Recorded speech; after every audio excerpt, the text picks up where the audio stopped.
Hello बच्चों, let's see the question. A particle mass 1 kilogram moves circular path of radius 1 meter such that its speed varies with the time of per equation 3t square, where t is a second. The power delivered by the force acting on the particle t equal to 1 second is. तो बच्चों अगर अपन की concept देखें यहाँ पे, तो की concept क्या हो जाएगा हमारा? की कॉन्सेप्ट तो ये हो जाएगा आपका power delivered.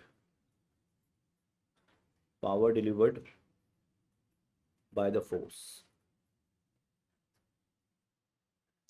By the force. तो पावर डिलीवर्ड क्या होता है बच्चों? अगर पावर लिखें अपन तो ये होता है एफ डॉट वी, यानी कि एफ, यही अपना की कॉन्सेप्ट हो गया. तो power delivered by the force की अगर अपन बात करने जाएं अपन, तो पावर जो डिलीवर्ड होता है बच्चों होता है एफ डॉट वी.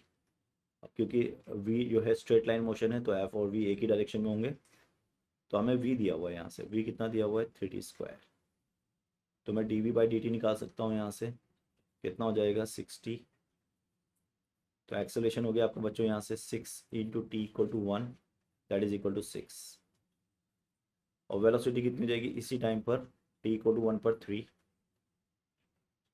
तो फोर्स कितना हो जाएगा यहाँ से अगर लिखूँ मैं? Force F is equal to M into A.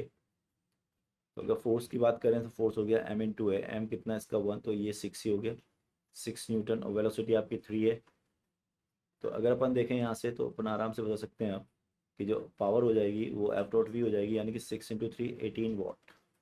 तो राइट आंसर हो जाएगा इसका बच्चों 18 vote. The final answer of the question is third. And I hope you understood it. All the best.